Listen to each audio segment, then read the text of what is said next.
we need to change the economic model in some fundamental ways, and lots of people talk about some dimensions of it. For example, changing the world trade pattern and the conditionalities that are put on trade.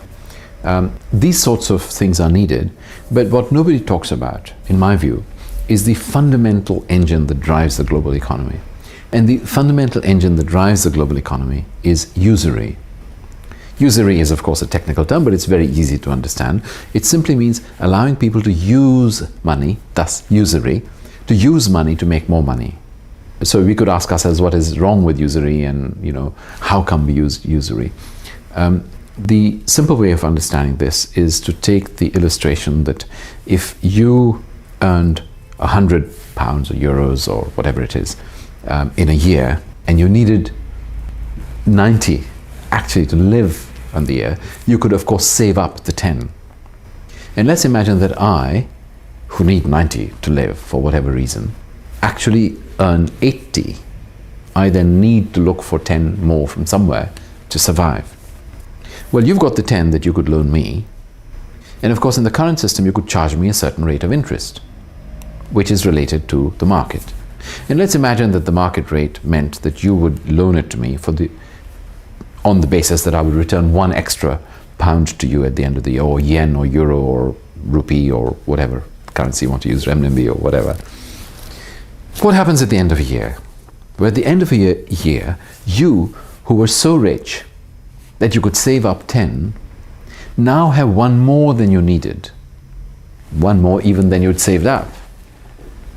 Whereas I, who was so poor that I needed to borrow 10, am now £1 a yen or whatever, less better off, a pound worse off, or yen or whatever, worse off than I was to begin with. So you can see that this very simple mechanism of charging interest inevitably makes you richer and richer and richer and richer, provided you've got a little bit extra to start with, and inevitably makes me poorer and poorer and poorer and poorer, assuming that I'm at zero or near zero or minus something. So the system that is based on charging interest for the use of money inevitably ends up exacerbating social differences, economic differences to begin with. But it's exactly this engine which also drives the whole business of needing to grow the economy more and more. Because as long as I have to find a way of paying you interest back, then I need to grow something to be able to draw it. Otherwise, obviously, I'll be dead because I'll be bankrupt and whatever else. Usury is bad not just for individuals, but also for companies. Why is it bad for companies? Because using debt finance, borrowing money to grow my business, of course, on the one hand, I can grow my business faster than I would otherwise. But on the other hand, I'm forced to pay you interest for the use of that money when you're not taking any risk, or you're taking a very low level of risk for loaning me that money. As a businessman, it would be far better for me if you actually invested in my business. If you invested in my business, then this would help my business to grow, and you would have a vested interest in making sure that my business improved. And you would be far less willing to pull the rug out from under my feet if the business was not going so well. So you would have a long-term commitment, a long-term partnership in being an equity investor. And there's not the same long-term interest in having the sort of I'll loan you some money attitude, which is what banks and so on very often have, and indeed private equity investors have at the moment. You could of course ask the question, if it's so bad, how come people haven't spotted this? Well, actually people did spot it. People spotted it a very long time ago. And in every traditional society, usury was forbidden.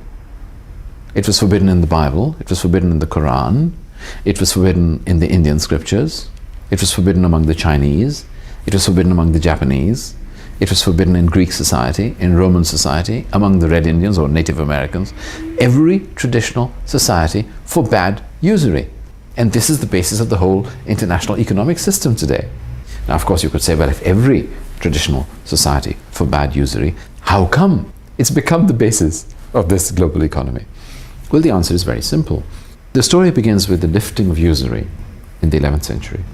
And when usury was lifted, the ban on usury was lifted in the 11th century, then Europe started growing faster and faster. And Europe then became a kind of model for other societies around the globe. And following the Reformation, once the Reformation had happened, then of course European society took off, as it were. And people looking at European society said, hey, we want to take off too, because Europe became a very prosperous society. And other societies then started imitating this very prosperous society, particularly after the end of the 19th century, when there was absolutely no doubt that European and of course American society, which is a colony of Europe, began to clearly outstrip the rest of the world. And then, following the rise of Darwinism in the end of the 19th century and the widespread acceptance of Darwinism from the time of the Second World War onwards, all kinds of restrictions that were still in place began to be lifted. So up to the 1950s, there was no ban on usury, meaning you could charge interest on the use of money, but there was a kind of upper limit. And this upper limit was lifted in 1950 something in the UK, and lifted in the States, and lifted in Europe, and so on. So that today there is absolutely no limit on the amount of interest you can charge. And you can charge, depending on, of course, how badly off a person is and how desperate he or she is to get a loan, you can charge higher and higher rates of interest, whatever interest the market will bear. And this means, of course, that usury has now become not just allowed, not just tolerated at some minimal level, which is what it was between the 11th century and the 19th century. But today usury has become so completely established and is been responsible for speeding up the economy.